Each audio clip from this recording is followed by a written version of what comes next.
Hi guys, before we begin this episode, I want to remind you about the Brian Rose episode that's coming out on the 29th of April, so in about 4 days, I think, when you're seeing this. And we're also rebranding. The new name will be Politicized. I'll put it right up here on the screen so you can see. So don't be alarmed when the channel changes name because that is what's going to happen. So thank you and enjoy the video. Hello everyone, welcome back to Politics Relax podcast. We're joined by Gabrielle as well as Rajan and Daniel. You're a 19-year-old student at the University of Hertfordshire. You're studying politics and international relations, and you've also founded the chairs of the Conservative and Politics Society, led by a group of student representatives lobbying the university to improve security after a major violent incident, which I saw on the BBC and everywhere, really. That was quite a big thing. Yeah. And then now as well, you're also running for a Conservative candidate for Hatfield South, a county council. So in this May's local election. So welcome and thank you for giving up your time and coming on. Thank you for inviting me. Good to be here. Yeah. So let's get started. Daniel, why did you decide to start running for a local council? It was actually kind of I'd been interested in running as a candidate or just being in elected politics for a while, and I'd gone over periods of thinking, should I do it, should I not? With the benefits of both sides, I want to help people. I want to help my local community. I want to improve people's lives, and I want to implement the kind of policies and ideas that I would like to see in the world. On the other side, it's very difficult to get into this kind of thing, I thought, and it can be quite intimidating, and it requires a lot of work and dedication, and it's a very unstable kind of job to have, because every few years the electorate, with our brilliant democracy, will throw out any politician who they deem to not necessarily be acting in their interests. So I wasn't intending to run until earlier this year, when our Conservative Society hosted Grant Shapps. So who's the local MP in Welland Hatfield, where I'm at the university, and he's also the Secretary of State for Transport. So we hosted him for an event with me and the other members of the society, which just founded this year, and we had a nice, relaxing chat, as you do with cabinet ministers, about various different policy issues and stuff going on in the world. And then had a discussion about how he got into office. How he told us about how he stood, I think, in 5 different council and general elections until he finally got elected in, I think, the 2005 election. And the result of him talking to the society is that 3 of us, me included, ended up deciding to run this year. So me, the inclusion officer of the society, Ross, and another member, Ellie, we're all running for councillor. I think I can probably just pin it down to that event, which catalysed all of us into being motivated to do it. Thank you very much, Gav. My name is Raj and Semi. Thank you very much for showing here today. So I'd just like to ask you a question. You haven't been elected yet. You're a candidate for the county council. What do you think are important qualities of a county councillor that they should possess? I think there are lots of qualities that a county councillor or borough councillor, parish councillor, or MP, any kind of political office. I think there are many qualities that somebody can have in those kind of roles. They need to be hardworking. They have a certain amount of intelligence and competence. It's good to have experience, but I think the most important factor is your kind of civic ethos and your attitude towards the whole responsibility of being elected office, because all of the other attributes of competence, intelligence, etc., don't mean anything if you're not in the job to actually serve your constituents, serve the people who put you into office and the people you're responsible for, and who are being directly affected by whatever laws and policies, etc., that you end up implementing. So I'd say that civic ethos, sense of duty, is probably the most important fundamental characteristic that I think is important in politicians. Thank you. Yeah. I want to ask you a question about like Hatfield itself now. After doing a bit of research in the local area, I found it's got quite a high crime rate compared to that of the rest of the country. Do you have any plans to curb this? Yeah, I think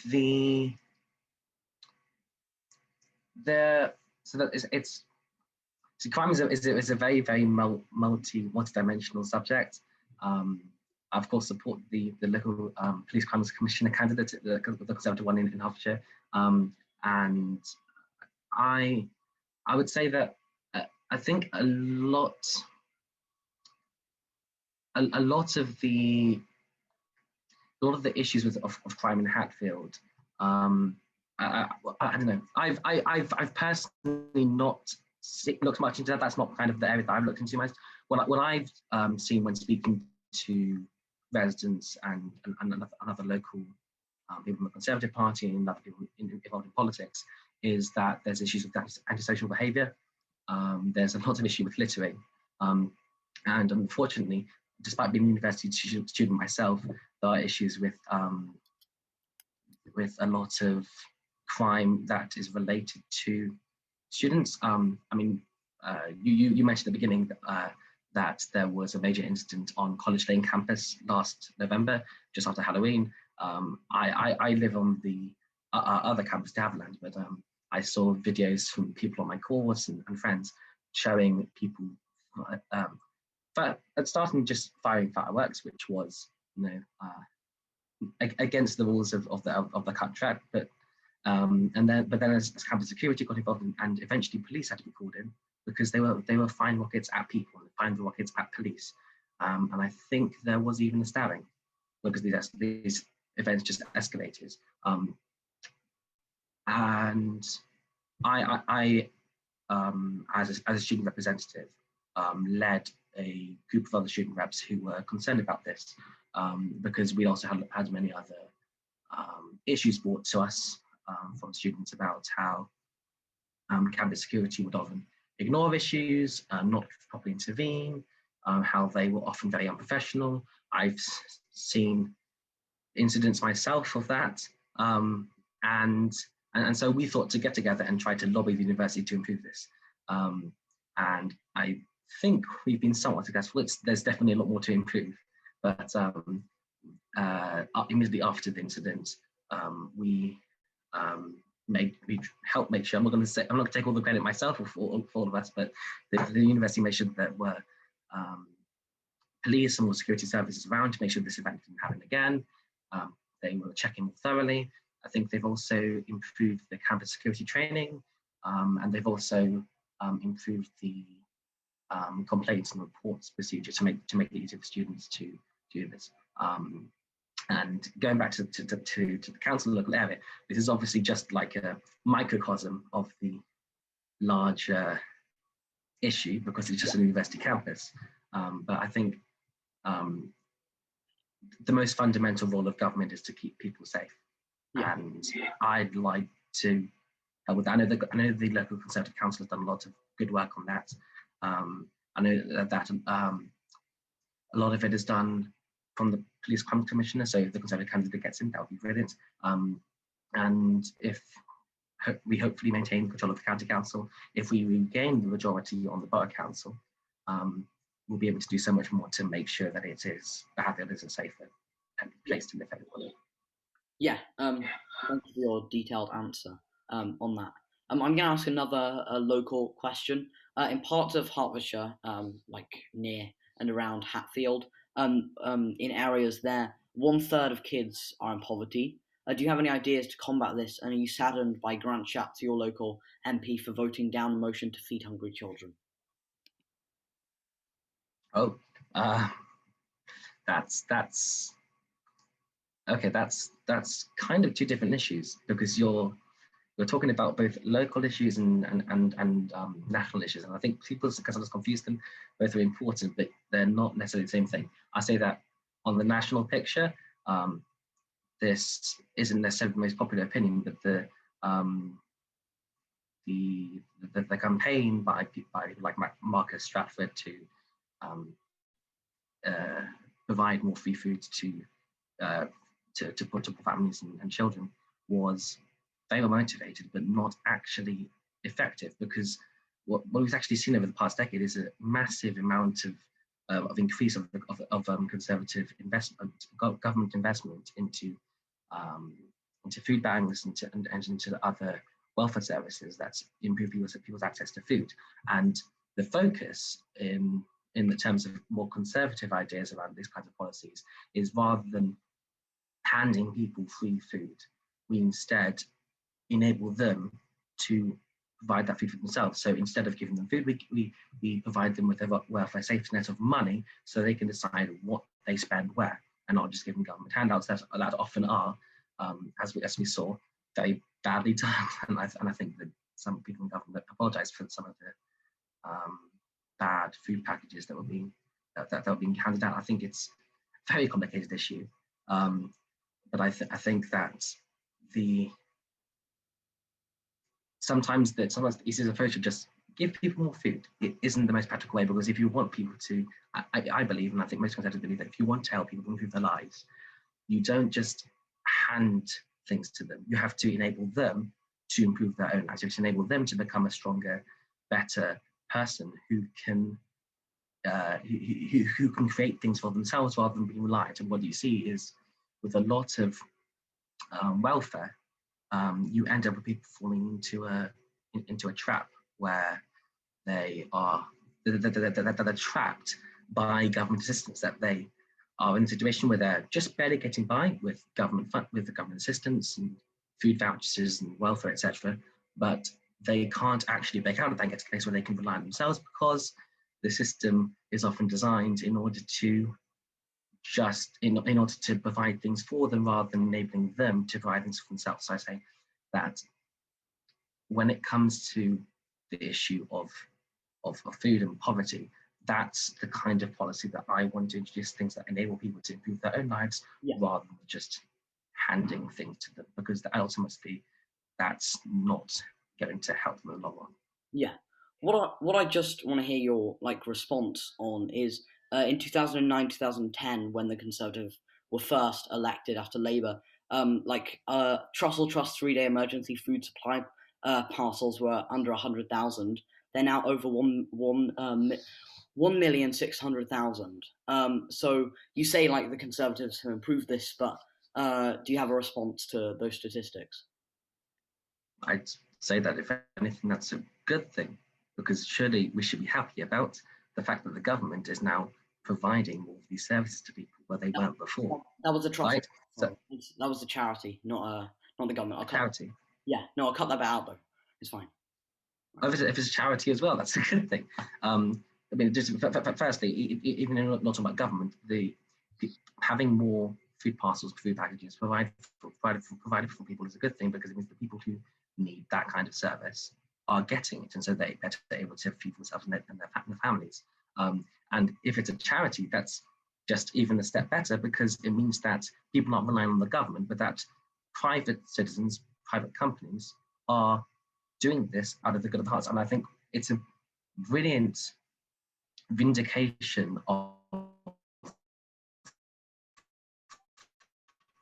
the free market in the past few decades. We've seen a huge increase in the number of private charities and non-profits that provide these kind of services that you would usually think should be provided for the government. But these private individuals and organizations and companies are going out and doing this themselves. I think that's an amazing thing.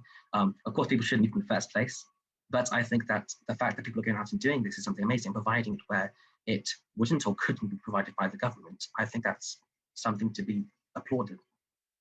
So you would, so you put that down to a good thing, that more people are reliant on the Trussell Trust for food, because over time more people have been on free school meals, and more people are like the number of food banks. That is over a million, a rise of over 1.5 million trust packages handing out, and you just put that down to kind of increase in charities and things like that. I don't know if they just put it down to that, but I would also ask what specific time period that was over, because if you're talking about the past year especially, then it's not really reflective of the period of economic growth that preceded the economic This is over the whole of the Tory government, the whole of the time the Conservatives have been in government. So this is up until now? This was up until 2018, 2019. That's the latest. Up until 2018, 2019. So that's before coronavirus as well. So if we factor that in, it's probably even higher now. Well, that's just speculation. I would say that correlation isn't necessarily causation. That you have to look much deeper than the number of people using these services to find out who actually needs them, because the higher availability of these kinds of services doesn't necessarily even more need them. Many people are struggling in the country, of course, and I think there's a lot more that we can do to help them. But I would say that it's not. It creates this really kind of negative atmosphere around policy if by providing and enabling more help for those in need, that ends up becoming a criticism that, oh well, you're providing more help than people need, therefore there must be more people in need. No, you're simply providing more help and you're being more effective in providing it. I think poverty statistics is something extremely complicated, and I think that it's easy to sometimes get confused again between correlation and causation, and again between confusing the problem and the solution to it being. Yeah, brilliant. Thank you very much. On Twitter, you describe yourself as a proud Jew, and you post often a lot of content about Israeli relations in politics. I'd like to ask you, what is your take on the International Criminal Court investigation that seemed to explore the possibility of alleged war crimes by Israel in Palestinian territories? Wow, so this is really, really completely separate. So how did you get into local politics? Page. What do you think about the International Criminal Court investigation?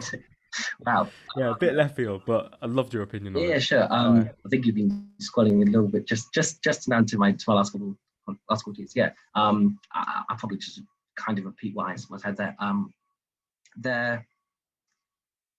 There is a massive issue at the moment in international institutions such as the UN, and as part of that, and included in that, the International Criminal Court, that as a result of being international institutions which give pretty much proportional power to individual countries, that because most countries in the world are not democratic, that they are either authoritarian regimes or at least hybrid regimes, that there is a lot of corruption and a lot of cronyism by these regimes behind the scenes that manipulates the narrative. And what you end up with a lot of international institutions is, because many of these countries are from the Middle East or from Africa, and often very anti-Israel, is that you end up with a disproportionate amount of attacks on Israel, which is very concerning when I don't want to get into all the bit of the Israeli-Palestinian issue, but that the vast majority of the criticisms in UN institutions against Israel are unjustified, and at the same time they're ignoring way more serious and actually real human rights issues in the rest of the world. I mean, even if you look, the International Criminal Court in, I think, January this year said that it would not investigate the genocide in Xinjiang in China.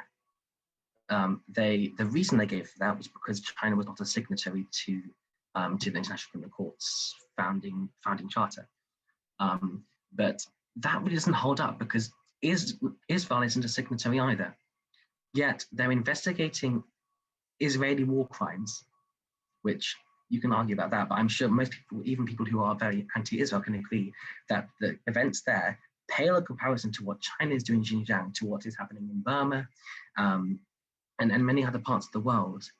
That these are very, very serious human rights abuses, genocide in the case of Xinjiang or the Rohingya, and yet they're being completely ignored by international institutions such as the UN and the International Criminal Court. So my concern comes from a few different ways. It's firstly, well, it's completely disproportionate. They're ignoring all these other ways. Two, the justification for it doesn't make any sense because they don't have any authority. They don't have any authority of Israel, and they've been hypocritical in the sense that they claim that they can't investigate China because they don't have authority over China. Yet they're investigating Israel despite having no authority over Israel. So I think there's a massive amount of issues behind the UN, ICC, and other international institutions. I think that this is something that, on the international scale, something which I, even if I'm elected as a county councillor, cannot do much about personally. But on the international level, that's something that needs to be done a lot about, because these regimes all around the world they basically use Israel as a scapegoat to divert attention away from their own human rights abuses. And I think that's something that needs to change. And I'm very glad that the UK has taken the view that it supports the ICC as an institution, but rejects its investigation into Israel because it is unjustified. It's just totally unjustified. Thank you for that really detailed response. And I like how you mentioned that the issues in China, in Xinjiang, did not go noticed at all. And I'd like to follow it up, actually, and throw it right back at you, because abroad we have seen multiple tragedies, such as the Uyghur human rights abuses in Xinjiang and the tolling conflict between Israel and Palestine.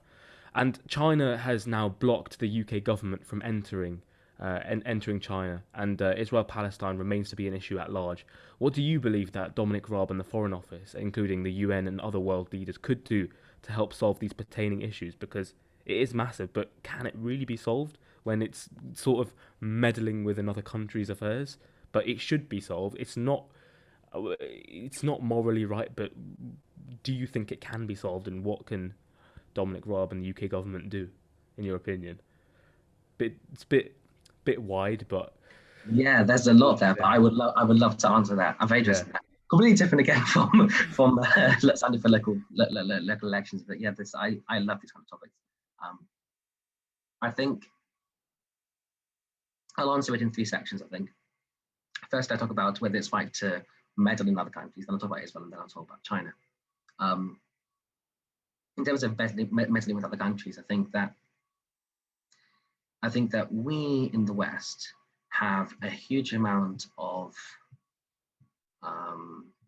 privilege in the sense that we come from very well-off countries, and I think that these are that it's results to do with history and geography, but in my view, to do with our values and our political cultures, that we value democracy, freedom, free markets, and these have enabled us to be the most successful, free, democratic, wealthy countries in the world.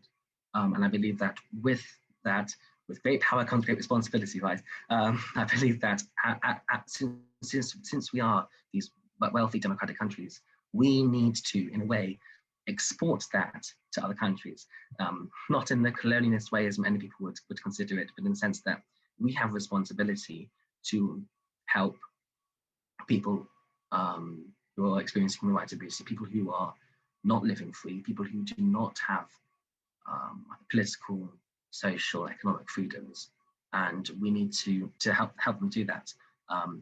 Although at the same time, we see with, for example, the war in Iraq and other regime change wars, that very often when you have good motivations to enter into conflict, if you're going to resolve something with the conflict, you end up with, like I said, Iraq, a million dead. I'm not sure what the exact numbers are, at least 1 million dead. And I think so. When it comes to these kind of issues, we have to be very, very delicate and diplomatic and think about what's most practical, because while our ends are justified in spreading liberal democracy around the world, right? The means by which you do that vary by country, situation by situation. I mean, for example, if you look at Iraq, the Iraq War was actually the second Gulf War. The first one was in 1990, I think, when Saddam Hussein again invaded Kuwait, and there was a massive international response, unanimous. Not sure whether the Soviet Union collapsed yet. I think the Soviet Union and US working together to resolve this conflict. Unbelievable.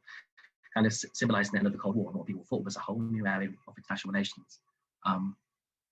And we went in, we liberated Kuwait from Iraqi occupation, but then we didn't continue. And I think it's a massive issue that we didn't continue then and overthrow Saddam Hussein, because we'd seen in the 1970s and 80s, he cost thousands, hundreds of thousands of lives in his war with Iran.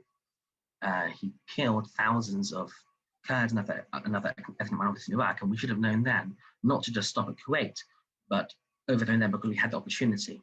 And the people in the Middle East generally won our side, because you had this massive Arab coalition. And what you ended up in was that in 2003, with the invasion of Iraq, for the second time, actually overthrowing Saddam Hussein, it didn't have the necessary justification at the time, and it wasn't properly implemented, and there wasn't the nation building that happened afterwards that enabled Iraq to be a strong country afterwards. And so you end up with Iraq today, perhaps starting to get a bit better, but for the past couple of decades since that invasion, it's been possibly worse than it was under Saddam Hussein. This was a totalitarian dictator.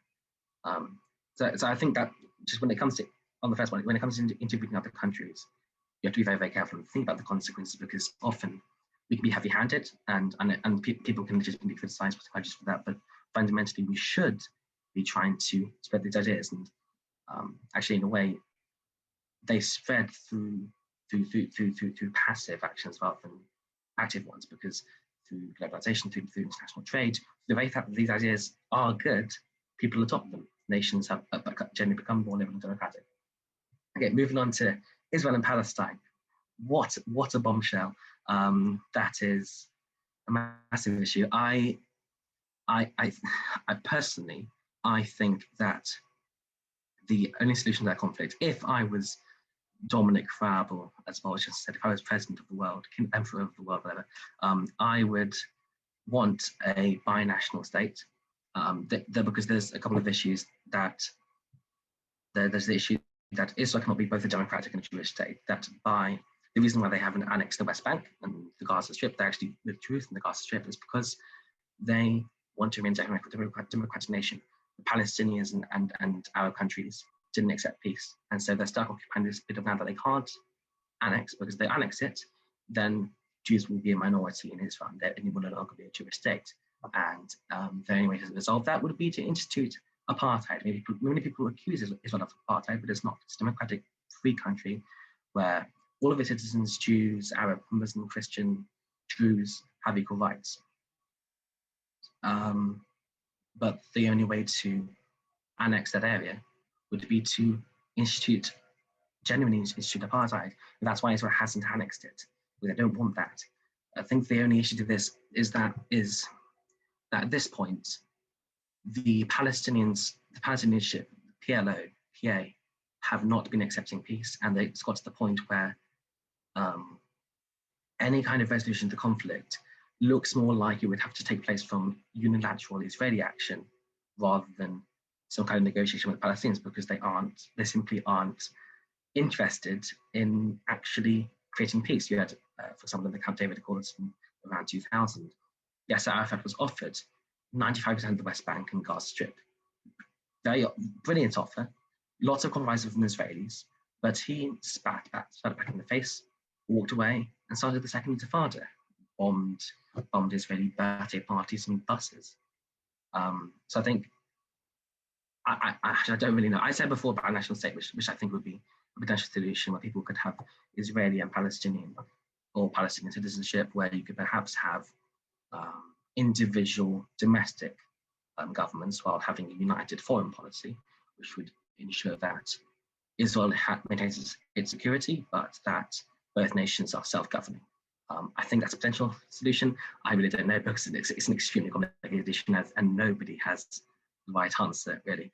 And just lastly on China, I talked previously about the end of the Cold War and this kind of new optimism about the world after that, where the world was no longer defined as it was during the Cold War, as this massive conflict between two superpowers. But I think also with that came a sense of complacency. In fact, in one of my seminars, I think it was last week, or might have been on this week, we were discussing this kind of issue about international relations going forward, and there was a real issue of complacency in the West. That after the Cold War, we thought there's no massive issue anymore. There's no big threat to the West. There's nothing that we really need to be concerned about, and that resulted in 2-3 decades, arguably, of ignoring the rise of China, this totalitarian country which we thought that which we were naive enough to think would ever liberalize and become more democratic, because it hadn't. It was just that China played the West, and it used the international free market to make itself wealthier, while using that money and those resources to terrorize its own citizens and institute now what is the closest we have yet come in history to 1984 becoming real, with a they now call China a kind of human value point system. I've forgotten what the specific term is, but that by doing things that the Communist Party approves, you get more points and are able to do more things, and vice versa. And they've got security cameras everywhere that track everybody. We've got a lot of security cameras in the UK, but as much as the government uses them, they aren't, tracking everybody where they go and tracking down the distance. So I think the West was very naive, and we let China get too strong, or rather we let totalitarian government get too strong, and not only within their own borders, but they are abusing their power overseas. They are essentially economically colonizing parts of Central Asia and East Africa by buying up large parts of the economy, making them economically dependent on them. I think the only way to tackle this really is, well, we can't invade China. We've seen before that would result in millions of deaths. The only way, I believe, is an international alliance against them. And I'm optimistic this is going to happen. I was very, very glad when I heard recently that Joe Biden was looking to essentially do this, create an international alliance against China that's going to pressure it more economically into backing down, or at least contain what they're doing. I think it's very complicated and requires more passive and diplomatic means. But anyway, that's me that I've been talking for a while. Of course, to Gabrielle, thank you to Rajan and Daniel. Thank you to you for watching. Remember, we're going to be changing our name, as well as the Brian Rose interview, plus much more.